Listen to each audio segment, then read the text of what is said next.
Pleasant good afternoon. Thank you, Bhopal Society, for a wonderful conference. A special thanks to Dr. Madhuri. Despite my missing it yesterday, she has accommodated me. Many, many thanks. And the audience. My topic was brain fog, but many felt brain fog is not a disease, and in menopausal youth, you shouldn't call that there is brain dysfunction. So I have coined this word. There can be, it is not dysfunction, it can be a transient change, a physiological change, and hence it is the warring brain while waning youth, but we have many winning mantras for this. Jai Mahakal. The symptoms are more in perimenopausal age and probably pronounced the maximum during the transition from perimenopause to menopause, and probably to some extent largely reversible in menopause. The mood changes, the depression, anxiety, not pathological depression of course, a sense of feeling low, anxiety, irritability, crying spells, cognitive decline, verbal and memory loss, decreased ability than before. It's more of a perception that I am feeling low, I am unable to do this task as I had been doing better before. And that anxiety and depression are also probably because of loss of menstruation, irregularity, cancer phobia, and much more. Gender predilection, it is more frequent in women than in men as a chronology. As the aging occurs in women, they are more prone for this, added to it and aggravated by the estrogen deficiency in perimenopause. So the brain cannot call it dysfunction, but the change, the transition is temporarily accentuated around perimenopause in women. Predisposing factors, of course, genetic. Most of them, they have a family history, and there is a study going on at Hyderabad Menopause Society regarding the genetic and the family histories and familial occurrences. Psychological vulnerability, some are A-type personalities, some are cool captains, and excessive stress, history of stress in the past and history of stress at present, various stresses at the working place, at home, joint family, wherever. Somatic diseases, hot flashes, it is a harbinger of brain fog in future. Excessive sweating, chronic somatic illnesses, nutritional deficiencies, a lot is said in the hall beside from international and our stalwarts in menopausal society about nutritional deficiencies and nutritional causes for many of the ailments of menopause, including brain fog. Hypothyroidism is one which is reversible and it mimics brain fog. So as we talk in future, hypothyroid is one thing that we can reverse. Medications, just now we heard about polypharmacy. Polypharmacy is one important reason in our country where there is an across-the-counter prescription by all the medical shops who don the role of a doctor. They have a predilection to brain fog. Stressful life events, of course. Etiology. I won't delve deep into it. A lot is said about this. Brain estrogen receptors decline, and along with multiple deficiency symptoms, we have a sudden hesitant brain functions in our menopausal transitional women. Estrogen modulates neurotransmitters, it stimulates axonal sprouting, and it induces vasodilatation, thereby improving the circulation, all of which will be deficient transiently during the estrogen deficiency, which is mostly around perimenopausal, which explains the maximum type of symptoms.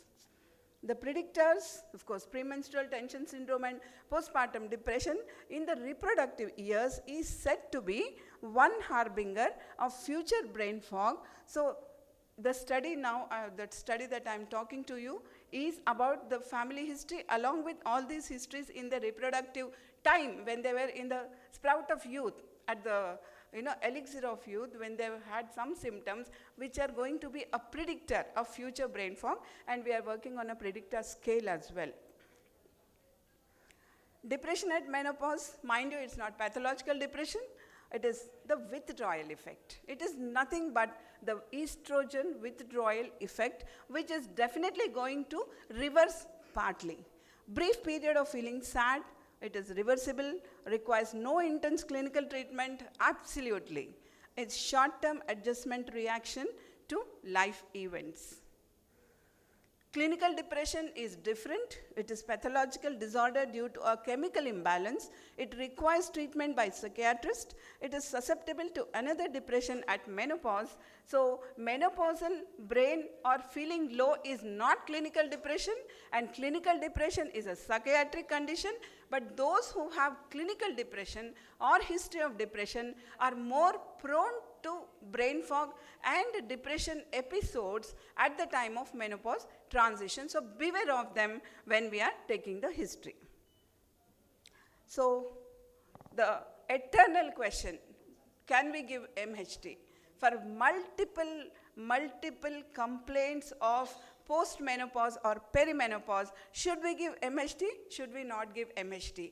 So MHT is not an indication, brain fog is not an indication for MHT, but if MHT is given for some reason, for some indication, for example, for VMS, we have 1+1 offer. When we take that, the brain fog or the transition period would be a little smoother than those who are not taking it. That doesn't mean MHT is indicated. It is not. The window of opportunity, as everyone says, is the best period where if at all we are giving MHT for some indication, it will prevent, along with cardiovascular diseases, it also prevents to some extent brain fog, or at least it defers the symptoms of brain fog to a later date.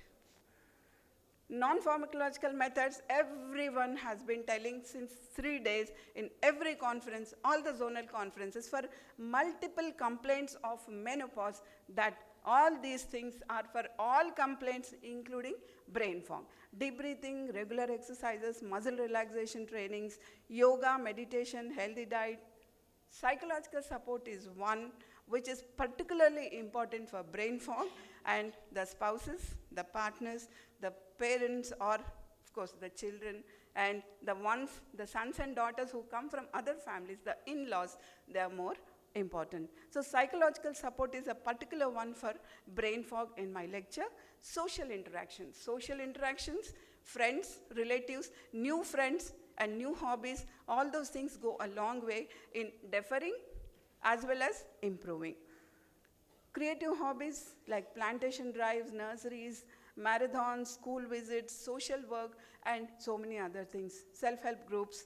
What's the role of IMS? What IMS is doing for, there can be a helpline. Yesterday there was a representative from National Health Mission. He is having so many national programs for psychiatric diseases as well as those who require mental support. The government is doing its bit. IMS will do its bit. Let's hope. In the GCM, there had been many plans today, some of which can include this as well. Anxiety, can I get 1 minute, please? I'll just rush through it. Anxiety, it's an agitated mind. It's an anticipation of dread or fear. It's not pathological. Cognition or mental processes by which knowledge is acquired or used. This is reduced because of estrogen deficiency, likely to return back. And concentration is less. Memory loss is more. Recall is less for words, names, facts. Verbal memory is lost more than others. Epidemiology, window of vulnerability in females. This is the history during pregnancy, postpartum depression, premenstrual exacerbations, all those things, the history of which will predict the future. Brain fog, of course, depression, domino theory, night sweats, and etc. VMS is a harbinger of future brain fog. Modalities of treatment, lifestyle measures, psychotherapy, and any pharmacology if at all required. Lifestyle measures already told, treatment continued. It's a mini mental health scale by which we can make out the extent of brain fog. MMSE modified scale. Dementia is pathological. It is not brain fog. It does not occur in postmenopause. If at all it is there, it is not. When you forget something, you forget the keys, you forget where you have kept the keys, but later on you remember that you have kept the keys on the sofa, that is brain fog. If you forget and do not remember at all, it is dementia, it is pathological and not brain fog. It needs treatment. Of course, MHT, no. National programs are there. Thank you very much.